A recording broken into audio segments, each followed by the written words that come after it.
नमस्कार विद्यार्थी मित्र, कक्षा 9 के लिए व्याकरण विभाग में देखेंगे हम निम्नलिखित गद्य खंड या परिच्छेदों को पढ़कर नीचे दिए गए प्रश्न के उत्तर लिखना है।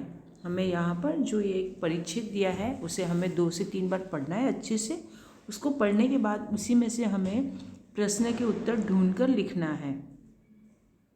तो इस प्रकार है, अन्न की तरह जल भी जीवन का एक प्रमुख आधार है। जल ना बरसे तो फसल ही नहीं हो सकती। नदियाँ, कुएं, तालाब सभी सूख जाएं। आदमी तो क्या, पशु पक्षियों तथा पेड़ पौधों का जीना भी मुश्किल हो जाए। सच तो यह है कि पानी ही जीवन है।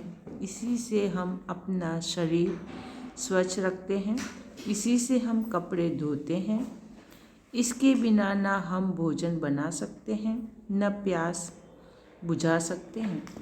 पानी को व्यर्थ नष्ट करना मूर्खता है।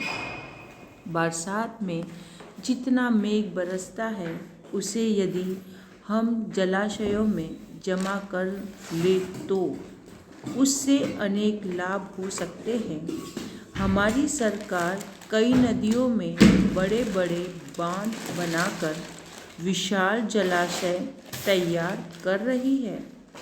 इनके पानी से आसपास की लाखों एकड़ भूमि पर खेती हो सकेगी, बंजर जमीन उपजाऊ हो जाएगी, रेगिस्तान लहा उठेंगे।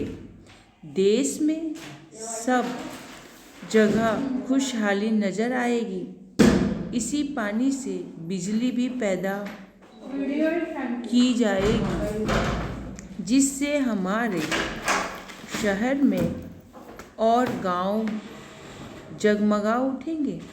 हमारी रेलगाड़ियां और कारखाने बिजली से चलने लगेंगे। दूरदर्शन हर घर में दिखाई देगा। हर जगह नई उमंग और नया उत्साह छा जाएगा। तो यहाँ पर इस परिच्छेद के अंदर हमें ये बताया जा रहा है कि हमारी ज़िंदगी में, हमारे जीवन में सबसे ज़्यादा अगर महत्व है, ज़रूरत की चीज़ है, वह है पानी। बिना पानी के इंसान की ज़िंदगी नहीं है, चाहे वो पेड़ पौधे हों या पशु पक्षी हों या जानवर हों। पानी से हम अपना शरीर को स्वच्छ रख सकते हैं। पानी हम पीने में लेते हैं, पानी से हम भोजन बनाते हैं, पानी से हम अपनी प्यास बुझाते हैं। इसीलिए हमें क्या करना चाहिए कि पानी का ज़्यादा इस्तेमाल नहीं करना चाहिए। हमें व्यर्थ मतलब फालतू का पानी नहीं बहाना चाहिए। ये हमारी सबसे बड़ी मूर्खता है, बेवकूफ़ी है। बरसात में जब पानी बरसता है तो उस पानी का हमें संग्रह करना चाहिए। जलाशय जैसे तालाब, नहर, नदी या आप अपने घर के आसपास बहुत बड़ा अगर मैदान है तो वहाँ पर तालाब बना सकते हो। वहाँ से आप सारा बरसात का पानी को इकट्ठा कर खेती में और घर के बहुत सारे काम में आप उसका उपयोग कर सकते हो। आपको उससे लाभ ही होगा। इसीलिए सरकार ने हमारे लिए बड़े बड़े बांध बांधे हैं, बड़े बड़े डैम बनाए हैं, नहरें हैं, जलाशय हैं। ये सारी चीज़ों की हमें लाखों एकड़ों में सरकार ने हमारे लिए सुविधा की है। इसीलिए लाखों एकड़ों की जो भूमि है जहाँ पर पानी का संग्रह हुआ है, जो जगह बंजर है उस बंजर जगह पर भी अगर पानी का प्रमाण सही मात्रा में खेती करने के लिए मिल जाए तो वह बंजर ज़मीन भी उपजाऊ हो जाएगी। मतलब वहाँ पर हरे हरे खेत लहराएंगे, हरियाली ही हरियाली चारों तरफ दिखेगी। रेगिस्तान जो है वह भी क्या, हरियाली वाला देश बन जाएगा। इसीलिए हमारा देश खुशहाल नज़र आएगा। हम अगर पानी की सही तरीके से इस्तेमाल करेंगे, उसका प्रयोग करेंगे तो पानी से हम बिजली भी पैदा कर सकते हैं। हमारे देश, गांव जो है जहाँ पर अभी तक बिजली की सुविधाएं नहीं हैं वहाँ तक हम बिजली पहुँचा सकते हैं, जिससे पूरे गांव और शहर हैं वो तारों की तरह चमचमा उठेगा। इसीलिए रेलगाड़ियाँ जो हैं, कारखाने हैं, वे भी बिजली की सहायता से ही चलते हैं। और जो दूरदर्शन है जो हमारे घरों में, जिससे हम बैठकर अपने टेलीविज़न पर जो बैठकर दूरदर्शन के जो प्रसारण देखते हैं, जो प्रोग्राम देखते हैं, वे भी हम बहुत अच्छे से देख सकेंगे। इसीलिए हम पानी को सही तरीके से अगर उसका इस्तेमाल करेंगे तो हमारा जो जग है वह नई उमंग और नया उत्साह हमारे अंदर बढ़ता है। तो हमें हर चीज़ का ध्यान रखना चाहिए, इसीलिए जल ही जीवन है। तो यहाँ पर हम पहला प्रश्न है, पानी के अभाव में हमें क्या क्या मुसीबतें झेलनी पड़ती है। अगर पानी न हो और पानी अगर ना आता हो, कम हो, तो हम किन किन मुसीबतों का सामना करते हैं। तो उत्तर हम इस प्रकार लिखेंगे यहाँ पर। पहला है, पानी के बिना हम अपनी प्यास नहीं बुझा सकते। ये तो सही बात है। पानी के अभाव में हमारे लिए स्नान करना, कपड़े धोना, भोजन बनाना आदि काम नहीं हो सकते। पानी के बिना हमारा जीवन मुश्किल हो जाएगा, मतलब तकलीफ़ों भरा हो जाएगा। अगर पानी नहीं है तो हम ये सारे कार्य नहीं कर सकेंगे। सवाल नंबर 2 देखेंगे हम यहाँ पर। समाज कल्याण के कामों में पानी के क्या क्या उपाय किए जाते हैं। अगर हम देखें कि यहाँ पर समाज के जो काम है उसके कल्याण करने के लिए पानी के लिए हमें क्या क्या करना चाहिए, तो उत्तर इस प्रकार है। पानी द्वारा समाज कल्याण के अनेक काम किए जाते हैं। नदियों पर बड़े बड़े बांध, मतलब जो डैम है, बनाकर लाखों एकड़ भूमि को सिंचाई की जाती, मतलब लाखों एकड़ की जो ज़मीन है उस पर हम क्या कर सकते हैं, सिंचाई कर सकते हैं, खेती कर सकते हैं, जिसके द्वारा पानी के द्वारा, है ना, किस चीज़ के, पानी के द्वारा। अगर पानी नहीं है तो वह ज़मीन कैसी हो जाती है, बंजर हो जाती है। और अगर हमें पूर्ति मात्रा में जितना चाहिए उतना पानी मिलता है तो वह ज़मीन कैसी होगी, चारों तरफ हरियाली हरियाली हो जाएगी।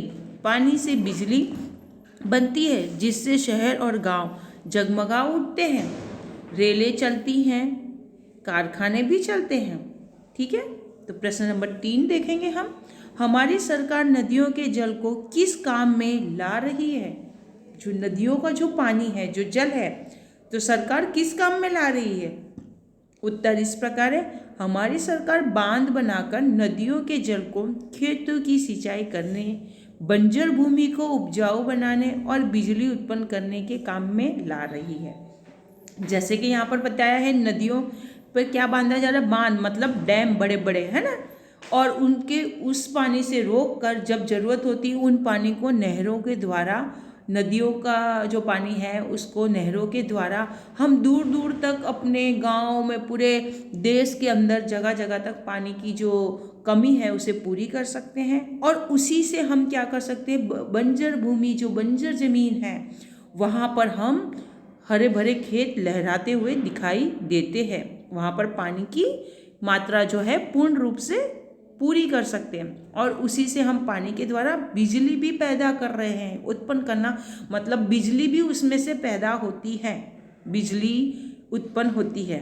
तो इन सब कामों से हम क्या कर रही है, सरकार हमारी हमें मदद कर रही है। आगे है प्रश्न 4। इस गद्य खंड के लिए उच्च शीर्षक दीजिए। मतलब इस गद्य खंड का हम क्या नाम दे सकते हैं। तो हम इस गद्य खंड का प्रश्न का जवाब है 4, पानी ही जीवन है, ऐसा शीर्षक दे सकते हैं। या फिर दूसरा, हम हमारे जीवन में पानी का महत्व।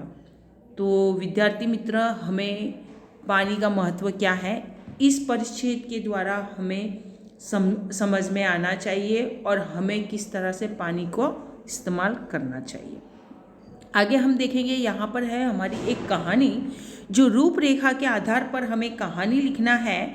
और यहाँ पर उसके कुछ यहाँ पर छोटे छोटे से वाक्य जो शब्द दिए हैं उनका हमें क्या करना चाहिए, उन वाक्यों को ध्यान में रखकर उनका प्रयोग मतलब इस्तेमाल कर हमें यहाँ पर क्या करना है, कहानी बनाना है। तो तो यहाँ पर हम देखेंगे, एक जमींदार, बहुत से नौकर, खेती की आमदनी का दिन पर दिन घटते जाना, मित्र की सलाह, सुबह खेत की सैर करो, कुछ नौकर गायब, कुछ चीज़ें गायब, रोज़ देखभाल, आके खुलना, खुद काम में लग जाना, सभी नौकरों में उत्साह, आमदनी बढ़ना और सीख। तो हर कहानी के अंदर होती है, उसका कहानी का हमें नाम देना होता है, कहानी की सीख क्या है या कहानी से हमें क्या बोध मिलता है। तो यहाँ पर हम क्या करेंगे, कहानी शुरू करेंगे। तो कहानी के पहले पैराग्राफ में हम लिखेंगे, एक बड़ा जमींदार था, उसके पास बहुत सी जमीन थी, अनेक नौकर चाकर खेती के काम में लगे हुए थे। फिर भी जमींदार की आमदनी दिन पर दिन घटती जा रही थी, इसीलिए जमींदार बहुत चिंतित था। यहाँ पर एक बहुत बड़ा जमींदार है जिसके पास बहुत सारे नौकर चाकर हैं, खेती का काम चलता है, लेकिन उस खेती में बहुत सारे उसके पास नौकर हैं जो काम कर रहे हैं। लेकिन यहाँ पर उसकी आमदनी बढ़नी चाहिए थी, लेकिन यहाँ पर क्या है, उसकी आमदनी दिन पर दिन घटती जा रही थी, कम होती जा रही थी। अब दूसरे पैराग्राफ में हम लिखेंगे, एक दिन जमींदार की भेंट अपने एक मित्र से हो गई। जमींदार के उदास चेहरे को देखकर उसने पूछा, मित्र, तुम इतने दुखी और चिंतित क्यों लग रहे हो? जमींदार ने सारा हाल कह सुनाया। अब यहाँ पर देखिए, जमींदार एक दिन ऐसे जा रहे थे तो उनको उनका मित्र, मतलब एक दोस्त उनको रास्ते में मिल गया। उसने उनसे बात की और बात करते ही कहा कि आपका जो चेहरा है, आपका जो मुंह है, क्यों इतना उतरा हुआ है? क्या बात है? आप क्यों दुखी हो? ऐसा कौन सा कारण है? तब वह बहुत चिंता में था, मतलब बहुत दुखी था, और उसने अपना जो सारा हाल था उस जमींदार ने अपने मित्र को सुना दिया, मतलब उसे बता दिया। अब हम तीसरे पैराग्राफ में कहानी में लिखेंगे, मित्र ने जमींदार को सलाह दी, रोज़ सुबह तुम खेत की सैर करो, तुम्हारी आमदनी अवश्य बढ़ जाएगी। मतलब जो मित्र थे, मतलब दोस्त थे, उन्होंने कहा ठीक है, तो मैं तुम्हें एक सलाह देता हूँ कि तुम ऐसा करो, हर रोज़ सवेरे प्रातःकाल आप उठकर अपने जो खेत हैं उन खेतों में घूमने जाया करो, सैर करो, मतलब घूमने जाया करो। वहाँ पे आप जाके देखो कि वहाँ पर क्या काम हो रहा है, अवश्य आपको पता चल जाएगा और आपकी आमदनी धीरे धीरे क्या होगी, बढ़ने लगेगी। अब हम चौथे पैराग्राफ में देखेंगे यहाँ पर, तो मित्र की सलाह मानकर जमींदार दूसरे ही दिन सुबह खेत पर जा पहुँचा। उसने देखा कि कुछ नौकर गायब हैं, कुछ सो रहे हैं और कुछ गपशप कर रहे हैं। खेती के कुछ औजार भी गायब थे। यह देखकर जमींदार की समझ में सारी बात आ गई। उस दिन से वह रोज़ सुबह अपने खेत पर जाने लगा और नौकरों के साथ काम करने लगा। नए औजार भी खरीद लिए। अब यहाँ पर उसने देखा कि मित्र की बताई हुई बात पर, दोस्त की बताई हुई बात पर उसने क्या किया, हर रोज़ प्रातःकाल वो सुबह में जल्दी उठकर अपने खेतों पे घूमने गया। जब गया तो देखा कि कुछ तो जो नौकर थे वो वहाँ पे थे ही नहीं, गायब थे, और कुछ तो थे सो रहे थे, और कुछ थे वो आराम से बैठ के बातचीत में लगे हुए थे, गपशप लगा रहे थे। ये सारी चीज़ें देख कर, और कुछ जो उसके औजार थे, जो उसके जो काम की चीज़ें थी जो खेती की, वो वहाँ से गायब थी। उसने सारी बात वो समझ जाता है, उसके दिमाग में आ जाता है, और उसने क्या किया कि खुद के खेत में वह खुद ही काम करने लगा। उसको जब काम करते हुए देखकर जो सारे नौकर थे वे भी क्या हो गए, उसके साथ काम करने लगे, और जो औजार उसके खो गए थे, जो चले गए थे, उसने उनको फिर से नए औजार को खरीद कर बाजार से वह ले आया। अब हम यहाँ 5वें पैराग्राफ में लिखेंगे जो कहानी के अंत में आता है। अब सभी नौकर ठीक से काम करने लगे। मालिक के रोज आने से किसी को कोई चीज़ चुराने की हिम्मत नहीं होती थी। जमींदार की आमदनी धीरे धीरे बढ़ने लगी। अब यहाँ पर देखा कि वह रोज़ आ रहा है जमींदार, तो नौकर जो थे, कामचोर थे, इधर उधर गायब हो जाते थे, सो जाते थे, वे भी समय पे काम करने लगे। और जब मालिक जब खुद ही काम कर रहा है और रोज़ खुद ही आ रहा है खेतों पे, तो अब नौकर की हिम्मत भी नहीं थी कि कोई चीज़ वो चुरा सके। इसीलिए यहाँ पर जमींदार की जो आमदनी थी, जो उसकी इनकम थी, वह धीरे धीरे बढ़ गई और नौकर लोग भी उसके साथ काम करने लगे। हमें इस कहानी से यह सीख मिलता है या यह बोध मिलता है, स्वयं पसीना बहाए बिना संपत्ति प्राप्त नहीं होती। अपना कारोबार दूसरों के भरोसे नहीं छोड़ना चाहिए। मतलब हमें क्या है, खुद मेहनत करेंगे तभी हमें तरक्की और आमदनी और पैसे खूब सारे मिलेंगे, पर हमारा कारोबार तभी बढ़ेगा जब हम खुद उस पर ध्यान देंगे या खुद करेंगे। दूसरों के भरोसे अगर हम बैठेंगे तो वह काम कभी पूर्ण नहीं होता। इसीलिए हमें कभी दूसरों के ऊपर कोई काम नहीं छोड़ना चाहिए। अब यहाँ पर हम देखेंगे जो तीसरा प्रश्न है, जिसमें है 5वें नंबर पर जो पत्र लेखन है। तो यहाँ पर ये पत्र लेखन में हम देखेंगे, परिश्रम 52 नेहरू नगर नासिक से तिमीर देसाई भावनगर में रहने वाले अपने मित्र अनिल शाह को दीपावली की छुट्टियों में अजंता चलने के लिए आमंत्रित करते हैं। मतलब ये यहाँ पर है क्या है, अजंता घूमने जाना है। अजंता गुफा जो है, अपने मित्र को वो दीपावली की छुट्टियों में उसे आमंत्रित करते हैं, मतलब उसे बुला रहे हैं कि चलो हम लोग भी अजंता की गुफा घूम कर आते हैं। तो सबसे पहले हम यहाँ पर ऊपर पता दिया गया है, उस पते को लिखेंगे। तो हम पता लिखेंगे सीधे हाथ पर, परिश्रम, उसके नीचे लिखेंगे 52 नेहरू मार्ग, फिर नीचे लिखेंगे नासिक। अब वहाँ का क्या लिखेंगे, पिन कोड नंबर, तो 422001। अब लिखेंगे दिनांक 15 अक्टूबर 2015 का है।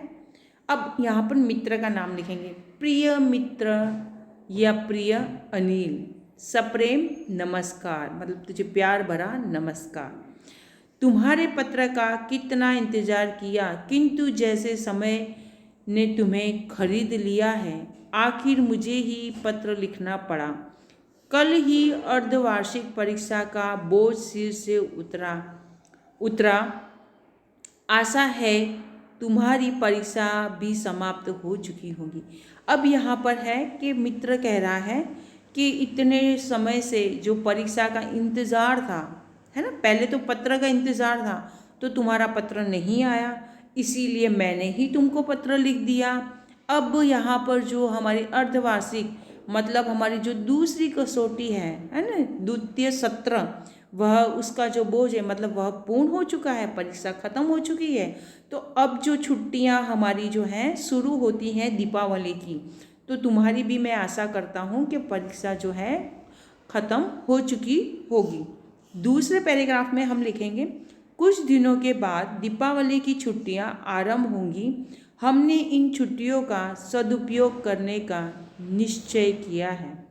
मैंने कुछ मित्रों के साथ कलाधाम अजंता के पर्यटक का कार्यक्रम बनाया है। तुमने भी अजंता की उत्कृष्ट कला के बारे में अवश्य सुना होगा। यहाँ की चित्र मूर्तियाँ और वास्तुकला जग प्रसिद्ध हैं। अजंता मुंबई से नज़दीक है। कुछ ही घंटों में बस द्वारा हम वहाँ आसानी से पहुँच सकते हैं। तो यहाँ पर वह क्या कहता है दूसरे पैराग्राफ में कि दीपावली की अब छुट्टियाँ होने वाली हैं, शुरुआत होने, आरंभ मतलब होने वाली हैं। अब हम इन छुट्टियों में हमने एक उसका सही छुट्टियों का इस्तेमाल किया है, और हमने सारे मित्र जो हैं तो अजंता का जो कलाधाम है वहाँ पर पर्यटक, मतलब हमने घूमने का एक कार्यक्रम, मतलब प्रोग्राम बनाया है। मैं चाहता हूँ कि तुम भी उस अजंता का जो उत्कृष्ट जो कला की जो हमने उसके बारे में सुना हुआ है, वहाँ की नक्शी काम है, जो कलाएं हैं, उसको देखने का मतलब मन है। तो सुना हुआ भी है और तुम भी मेरे साथ आ सकते हो। चित्र जो मूर्तियाँ हैं, जो वास्तुकला पूरी दुनिया में बहुत फेमस है, प्रसिद्ध हैं, जानी जाती हैं, तो हम वह देखने जाने वाले हैं। तो हम मुंबई के पास ही है अजंता और काफ़ी नज़दीक है, तो कुछ ही घंटों में हम बस के द्वारा वहाँ पर आसानी से पहुँच सकते हैं। अब यहाँ पर हम लिखेंगे, तीसरा पैराग्राफ देखेंगे, मेरी हार्दिक इच्छा है कि तुम भी इस पर्यटन में हमारा साथ दो। हम सब साथ ही अजंता चलेंगे। दीपावली की छुट्टियाँ भी तुम्हें यहीं बितानी होगी। मतलब मैं ऐसा सोचता हूँ, मेरी ऐसी इच्छा है दिल से कि तुम भी इस जो प्रवास है, ये पर्यटन है, इसमें तुम मेरे साथ चलो और हम सब मित्रों के साथ तुम अजंता देखो, और जो दिवाली की जो छुट्टियां हैं दीपावली की, वह भी तुम हमारे साथ ही बिताओ। यहाँ पर अब आखिरी जो है पैराग्राफ, जो चौथा पैराग्राफ है, यहाँ पर हमारा ये जो पत्र लेखन है वह पूर्ण होता है। तो हमें इसे कैसे ख़त्म करना है वह, अनिल, जीवन में ऐसे मौके बार बार नहीं आते। मेरा विश्वास है कि तुम इनकार नहीं करोगे। पत्रोत्तर वापसी डाक से लिखना शेष कुशल है। अब यहाँ पर है जो मित्र है अनिल को, वह लिख रहा है कि मैं ये जो मौका है वो बार बार नहीं आता घूमने का, और मुझे विश्वास है कि तुम इनकार भी नहीं करोगे। तो मैं ये जो पत्र लिख रहा हूँ, तुम इसका मुझे जल्द से जल्द जवाब देना। तो यहाँ पर हमारा आखिरी और है एक, जो यहाँ पे कंप्लीट होता है, पूर्ण होता है। अपना कैमरा साथ अवश्य लेते आना। ठीक है, जो आपके पास कैमरा है वो लेकर आना, क्योंकि उससे हम अच्छी अच्छी तस्वीरें वहाँ की निकालेंगे। आखिरी में अपने परिवार में सबसे मेरा यथा योग्य नमस्कार और आशीर्वाद। मतलब आपके परिवार में जो भी है, मम्मी पापा हैं, सबको मेरा नमस्कार कहना, और भाई बहन हैं जो छोटे, उनको मेरा आशीर्वाद देना। तुम्हारा ही मित्र तिमिर देसाई, तुम्हारा मित्र। तो विद्यार्थी मित्र यहाँ पर जो है हमारा ग्रामर विभाग में है, यह पूर्ण होता है। नमस्कार विद्यार्थी मित्र।